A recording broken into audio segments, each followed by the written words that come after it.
Assalamualaikum warahmatullahi wabarakatuh. Halo semuanya, perkenalkan saya Muhammad Bima Bayu, mahasiswa Pendidikan Bahasa Jepang Universitas Negeri Semarang.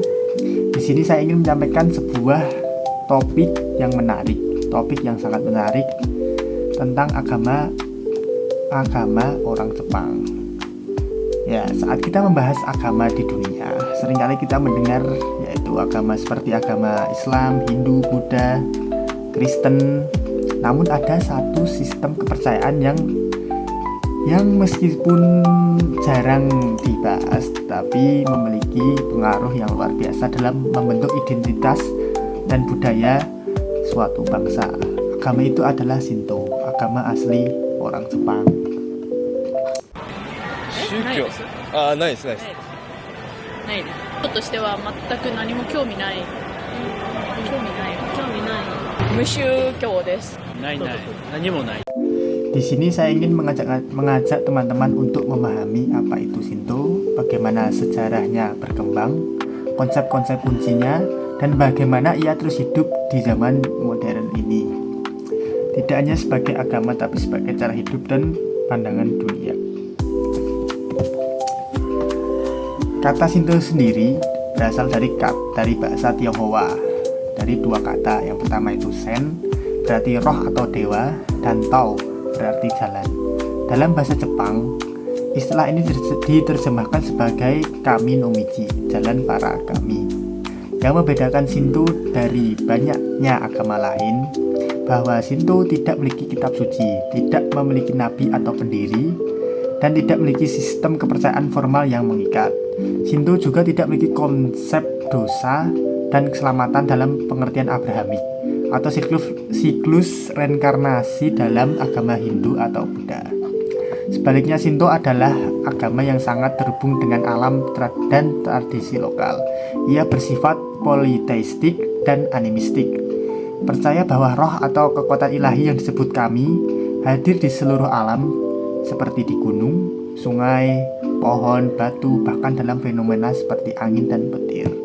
Kami juga berupa roh leluhur, pahlawan legendaris, bahkan kaisar Jepang sendiri yang secara tradisional dipercaya sebagai keturunan langsung dari Dewi Matahari Amaterasu Omi Kami.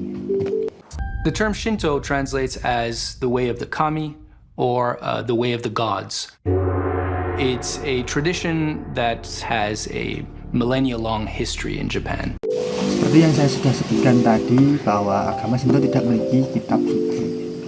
Kitab suci dalam pengertian yang sama seperti Al-Quran dalam Islam atau Alkitab dalam Kristen. Namun demikian, terdapat sejumlah teks klasik yang sangat penting dalam bentuk dasar keyakinan, mitologi, serta praktik keagamaan Shinto. Teks-teks ini disusun pada periode awal sejarah Jepang dan menjadi fondasi spiritual serta budaya bangsa. Teks pertama dan tertua adalah Kojiki, yang berarti catatan hal-hal kuno. Disusun pada tahun 712 Masehi oleh seorang bangsawan bernama Uno Yasumaru atas perintah Kertasyaran. Kojiki berisi rangkaian mitos penciptaan alam semesta, kelahiran para kami atau dewa, hingga silsilah kaisar Jepang. Kojiki ditulis dalam campuran bahasa Jepang kuno dan karakter Tionghoa, dan menjadi sumber utama dalam memahami pandangan dunia dan nilai-nilai dalam Shinto. Teks penting berikutnya adalah Nihon Shoki atau Kronik Jepang yang disusun pada tahun 720 Masehi oleh Pangeran Toneri dan para cendekiawan istana. Berbeda dengan Kojiki yang bersifat lebih naratif dan mitologis, Nihon Shoki ditulis dalam bahasa Tionghoa klasik dan disusun secara sistematis seperti buku sejarah resmi. Tujuan penyusunan teks ini adalah untuk memberikan legitimasi politik terhadap kekuasaan kerajaan Jepang dengan menelusuri garis keturunan hingga ke Dewa Matahari Amaterasu. Nihon Shoki juga dimaksudkan untuk menunjukkan kedudukan budaya Jepang yang setara dengan peradaban besar seperti Tiongkok. Secara keseluruhan, teks-teks ini tidak berfungsi sebagai sumber hukum atau dogma yang baku, tetapi sebagai sarana untuk menjaga hubungan spiritual antara manusia dan alam dan kami. Mereka juga mencerminkan pandangan bahwa Jepang adalah negeri yang diciptakan oleh dewa-dewa dan bahwa kaisar memiliki kedudukan suci sebagai keturunan dari para dewa tersebut. Oleh karena itu, meskipun tidak disebut kitab suci, teks-teks ini memiliki nilai spiritual, historis, dan budaya yang sangat besar dalam agama Shinto dan identitas bangsa Jepang.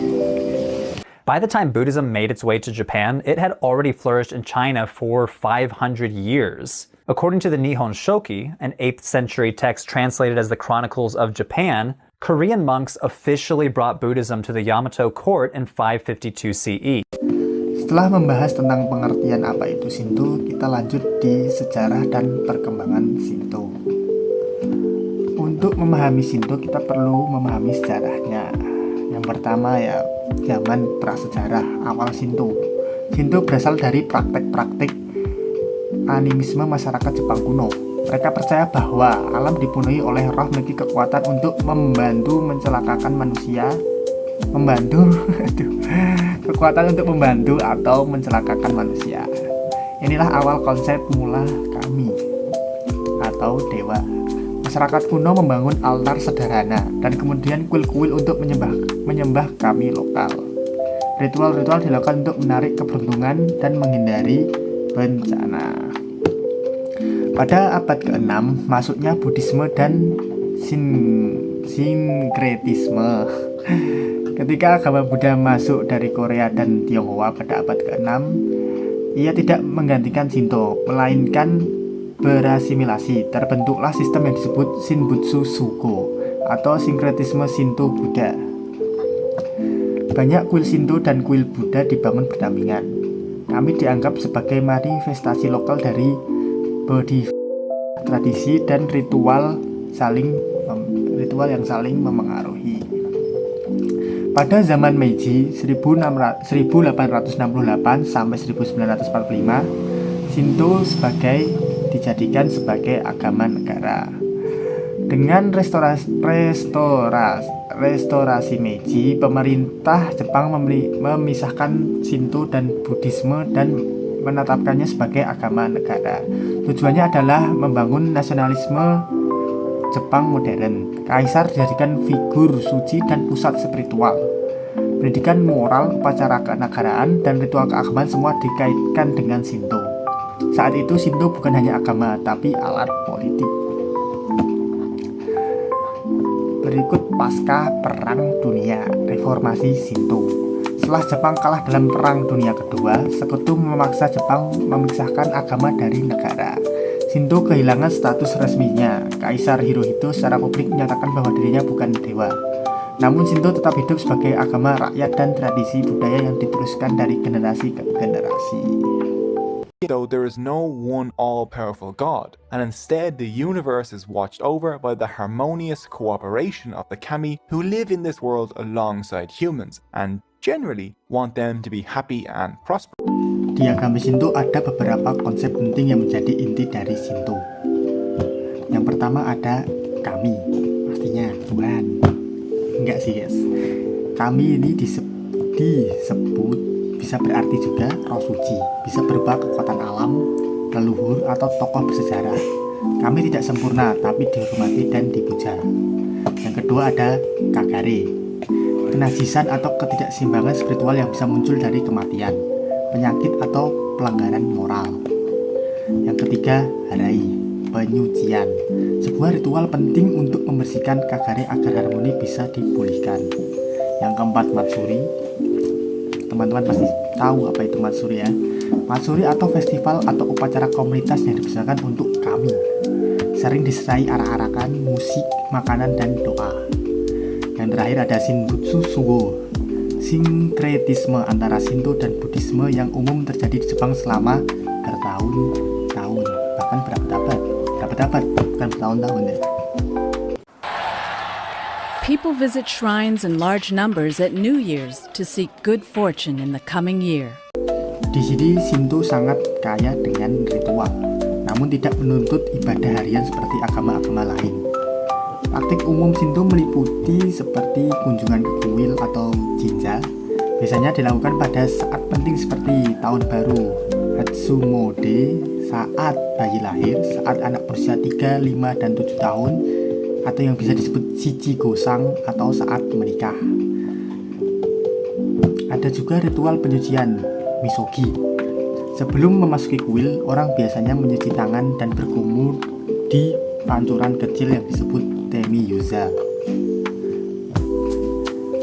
Kalau di kuil pasti berdoa ya, doa di kuil. Orang melempar koin ke kotak persembahan, membungkuk 2 kali bertepuk tangan, dan membungkuk sekali lagi sambil berdoa dalam hati. Ada juga kamidana, altar kecil di rumah untuk berdoa dan mempersembahkan makanan atau air pada kami. Dan apalagi ya, Oma Mori dan Ema, jimat keberuntungan dan papan kayu tempat menulis harapan. Ya, ini sangat populer di kuil-kuil dan bahkan untuk zaman sekarang ya. Pastinya yang kalau nonton anime pasti tahu lah.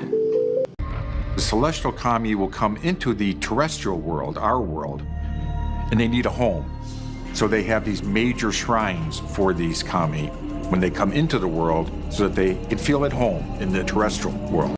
Berikut kita akan membahas tentang tempat ibadah agama Shinto, yaitu kuil Shinto atau yang biasa disebut dengan Jinja. Ciri paling khas dari kuil Shinto adalah gerbang tori yang menjadi simbol peralihan dari dunia manusia ke dunia suci. Setelah melewati tori, pengunjung biasanya membasuh tangan dan mulut di Temiyuza sebagai bentuk penyucian diri. Kemudian mereka menuju bangunan utama kuil atau honden, tempat kami dipercaya bersemayam. Meskipun pengunjung tidak boleh masuk ke dalam honden, mereka bisa berdoa di bagian depan dengan ritual khas. Melempar koin, membungkuk 2 kali, bertepuk tangan 2 kali, berdoa dalam hati, lalu membungkuk sekali lagi. Di kuil Shinto kita juga bisa menemukan elemen seperti Shimenawa atau tali suci, Omamori, jimat kebentuan, dan Ema, yaitu papan kayu tempat tulis harapan dan doa. Kuil juga menjadi pusat perayaan sebagai festival tradisional. Contoh kuil terkenal adalah Fushimi Inari Taisha yang dikenal dengan ribuan gerbang tori merah, dan Meiji Jingu di Tokyo yang dibangun untuk menghormati Kaisar Meiji dan menjadi salah satu kuil paling ramai saat tahun baru. Dan juga kuil Ise Jingu yang sangat dihormati karena bukan hanya sebagai pusat spiritual tapi juga simbol dari akar spiritual dan budaya Jepang. Ise Jingu juga termasuk kuil paling suci dalam agama Shinto. Kuil ini didedikasikan untuk Amaterasu Omikami, Dewi Matahari yang juga dianggap sebagai leluhur langsung dari keluarga kekaisaran Jepang.